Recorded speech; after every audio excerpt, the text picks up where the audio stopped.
I'll document this one, okay? Okay.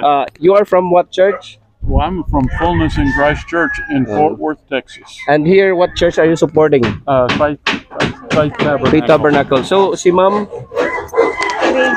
Grace, so she is the one managing the program. Yeah. What program? What do you know about the program? It's called Fullness in Christ Ministries. Yeah.